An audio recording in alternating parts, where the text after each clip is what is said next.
Halo,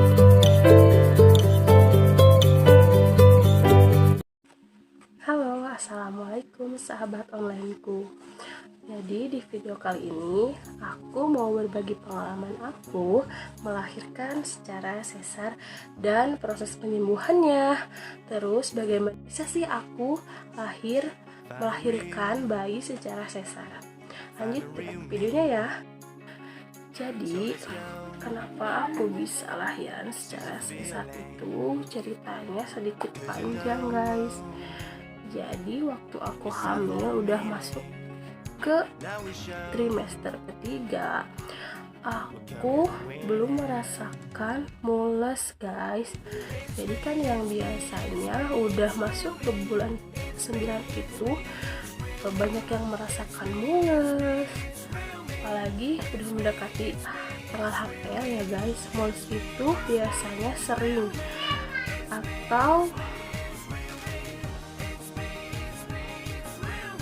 aja ya guys, sering muncul gitu. Tapi yang aku rasakan pas kandunganku umur 9 bulan, aku tidak merasakan adanya mules, tapi aku tidak menganggap itu serius. Dan perkiraan lahir anak aku itu harusnya pada tanggal 10 Juli. Dan pas tanggal 10 Juli aku belum merasakan adanya tanda-tanda kelahiran baby aku guys.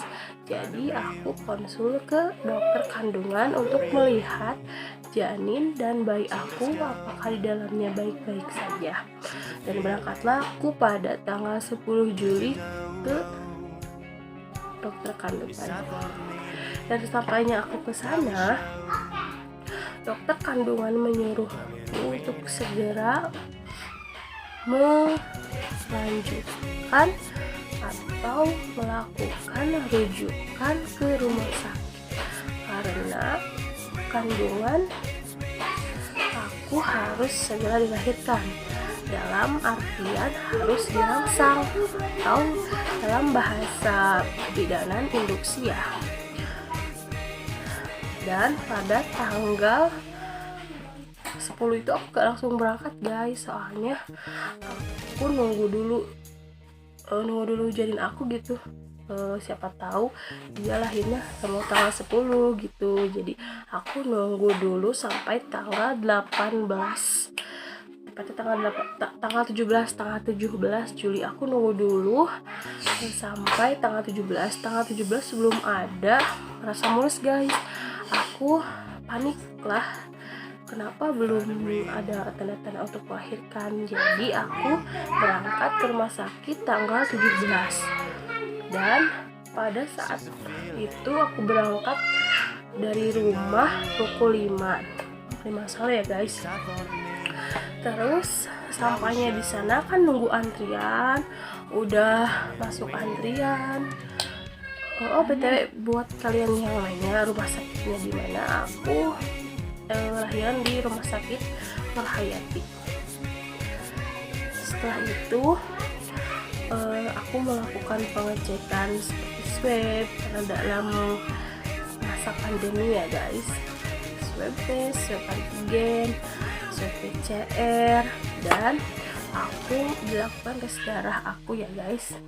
Setelah itu langsung dilakukan induksi. Pada saat dimasukkan obat ke dalam misfi aku belum merasakan tanda-tanda mules ya guys. Masih mulesnya itu ya kalau bisa dalam hitungan 1 sampai 10, mulesnya itu masih di level 3 guys. Enggak berasa sakit gitu.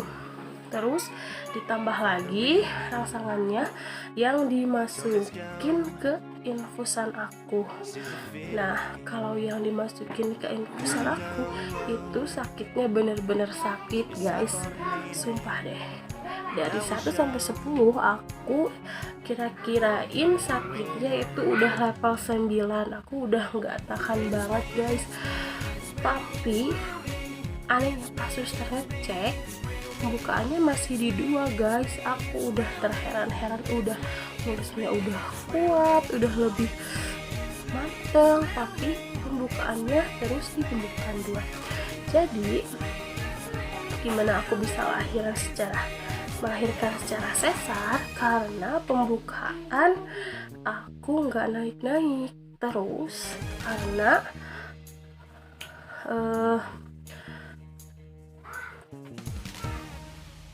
karena pembukaan nggak naik-naik, terus di pembukaan 2, jadi harus dilakukan operasi sesar karena bidan dan dokter udah lihat janin aku air ketubannya udah habis dan pergerakan janinnya, si bayinya itu udah nggak aktif gitu, jadi takutnya berisiko kepada si bayinya. Dan pada waktu melakukan operasi sesar itu nggak salah di jam 8:30 malam guys, aku lakukan operasi sesar. Dan dalam pikiran aku udah pasrah, aku udah serahin semuanya sama Allah, aku udah siap dengan semuanya, segala resikonya.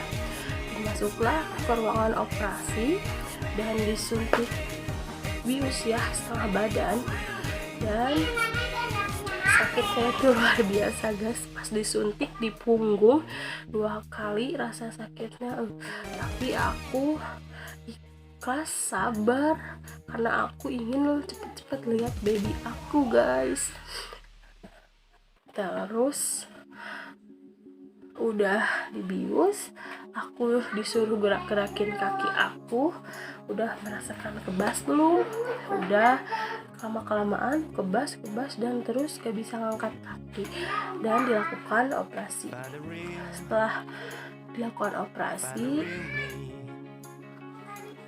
gak kerasa guys, tahu-tahu bayinya udah nangis, gak kerasa sakit, gak kerasa apa-apa, bayinya udah di luar aja. Setelah proses operasi, aku baru keluar jam 10 dan dibawa ke ruang inap. Dan waktu itu masih merasakan biusnya guys, jadi aku belum kerasa nyeri-nyeri kayak gitu, masih dalam keadaan biusan aku. Terus kenapa bisa aku disesar? Karena bayi aku kiloannya besar. Pada saat itu aku kan kehamilan pertama dengan berat badan bayi aku hampir 4 kilo guys. Jadi harus melakukan tindakan operasi sesar.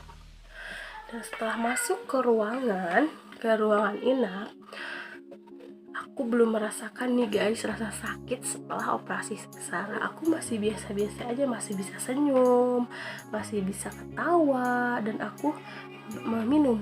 Aku setelah operasi disarankan minum air teh manis hangat biar gak lemes gitu, gak puyeng. Dan sekitar jam 2 subuh aku baru merasakan rasa sakit luka pada jahitan operasi, dan itu sakitnya luar biasa guys. Aku sampai nangis kejer sama mama aku, dan aku gak kuat banget guys sakitnya.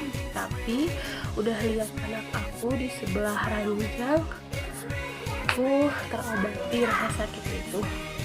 Dan waktu itu kita gak boleh dulu gerak guys selama lebih 6 jam gitu, karena supaya luka habis operasi bisa sembuh secara cepat. Dan setelah paginya aku masih merasakan sakit, tapi suster dan dokter menyuruh aku untuk gerak ke samping, ke kiri dan ke kanan. Dan dalam belajar untuk miring kanan miring kiri itu susah loh guys, susah banget. Kirain aku untuk miring kanan itu sama miring kiri itu gampang, ternyata pas dilakuin Sakitnya guys, aku takut luka jahitan aku itu kesenggol gitu, jadi aku nggak berani. Tapi kata dokter harus dibiarkan supaya penyembuhannya lebih cepat. Jadi aku belajar miring kanan kiri. Sudah belajar miring kanan kiri, aku belajar duduk. Nah, pas belajar duduk udah agak merasa nyaman nih guys, udah berasa tenang. Dan aku disaranin sama dokter harus makan telur sehari minimal 4 butir atau 6 butir. Kalau ada lebih bagus ikan gabus, tapi susah kan dalam masa pandemi ini nyari ikan gabus, jadi yang gampang-gampang aja telur direbus guys, 1-6 aja untuk supaya jahitan luka bekas sesar cepat mengering guys. Dan di hari kedua pasca operasi sesar aku diwajibkan untuk pup guys, untuk buang air besar. Nah, aku dikasih obat Dulcolak ya, yang pil dimasukin ke anus untuk memperlancar BAB supaya perut nggak kembung. Dan aku disarankan untuk BAB dan harus belajar untuk kamar mandi sendiri supaya bisa mempercepat keringnya luka tuh. Terus hari ketiga aku udah bisa jalan-jalan, tapi meski jalan aku sedikit membongkok guys, soalnya aku kan pertama gitu di sesar, jadi aku belum tahu gimana gitu cara jalan yang benar pasca operasi sesar. Aku dimarahin sama suster supaya jalannya gak usah bongkok. Kalau bongkok nanti kedepannya bakalan bongkok. Tidak, aku mengusahain tenagain aku buat jalan gak bongkok guys.